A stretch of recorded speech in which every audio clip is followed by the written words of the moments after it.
Did you know that for this movie, in an interview with Animation Magazine, director Byron Howard said this is the biggest film we've ever made in the history of Disney animation. We've got one shot that features 50,000 animals on the screen at the same time. I'm a little late to posting this review. I saw Zootopia 2 last Tuesday with a bunch of my friends, had an amazing time, packed theater, just the theater experience that you want to have. And I was really, really happy with this movie. It was a solid sequel. And I have three things that I liked about this movie, and my last thing is definitely my favorite. First thing I liked about this movie is we got a lot more characters, districts, and this movie is chock full of references. So first thing, more characters. Really the big one that stole the scene was Gary the Snake, voiced by Quan. He was absolutely phenomenal. So many heartfelt moments for him, and the overall feeling and emotions we're supposed to have towards someone like Gary. I know a lot of people don't like snakes. I love snakes. We're leading into stereotypical things again with a lot of people not liking snakes because they're always not very trustworthy. They're shifty, they're sneaky, they're out for themselves. But Gary is one that breaks the stereotype.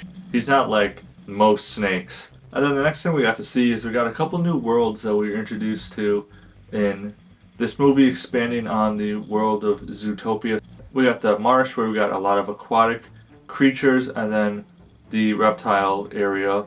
Now we are completing the animal kingdom finally, because I knew they were going to shift into, now we're going to bring in reptiles and other creatures that you didn't get to see in the first movie, because the first movie was only prey and predator.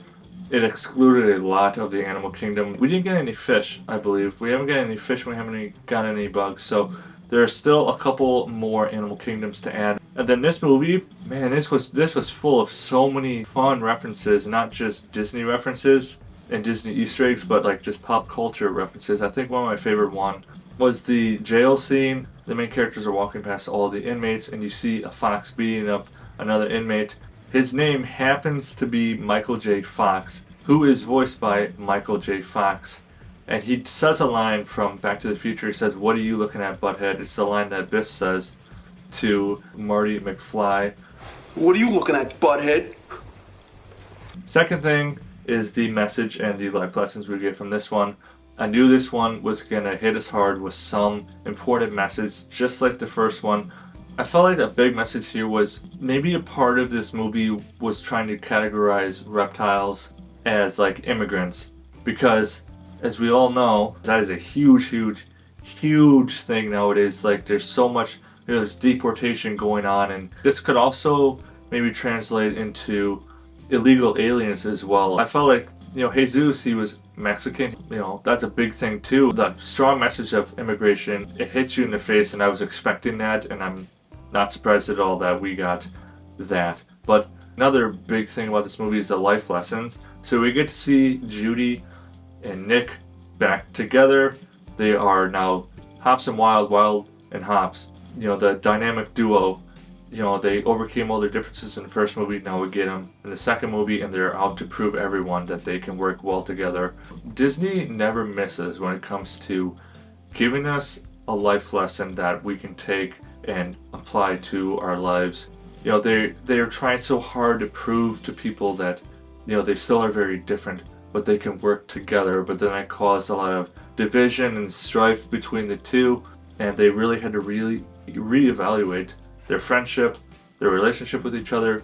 Do they really work well together, or do they just want it to work because they're trying to prove something to someone? Or so we got some amazing moments between Judy and Nick, and they're amazing friends. Like, I know a lot of people out there are hoping they actually engage in like a romantic relationship, and I think we actually might get it, because there are times where if you are in a relationship, if you're not in a relationship, you can still tell that when you watch someone defend another person, there's a difference between, standing up for someone and like straight up, knocking someone down and fighting them over someone else. There's a big difference. And we see that kind of love and protection from Nick. You can attack me if you want, but I think we're gonna get a romantic relationship in Zootopia 3 between the two, because you can have a platonic relationship for sure, but this one just seems to me it's a lot more than just a platonic relationship. But I guess we're going to see what happens. If we get a Zootopia 3, which very, very likely that we will, because Zootopia 2 right now is destroying the box office, setting records left and right. And we actually have a lot of that. We have China to thank for. So crazy. I had no idea this movie was going to blow up like it did. I don't think most people did. I'd say my favorite scene was right near the end. A beautiful moment between Gary the Snake and Judy Hopps. They're trying to work together. Bad stuff happens. There's just a beautiful hug scene that Gary does between him and Judy to let people know that this is it. Like, this is the breakthrough we were waiting for. This is the moment that we were waiting to see, where everything just falls away and you have a very simple, we all bleed the same mentality. Like, we have a accepting of each other's differences, and it's extraordinarily beautiful. I got emotional during that scene because it was just phenomenally performed. So I highly recommend, if you have not seen Zootopia 2 yet, go out and see it as soon as you possibly can, because it is a phenomenal sequel. So for Zootopia 2, I'm going to give it an 8 out of 10 mud flaps. And remember, leave me a thumbs up and drop in the comments below. What are your hopes for Zootopia 3? See you soon.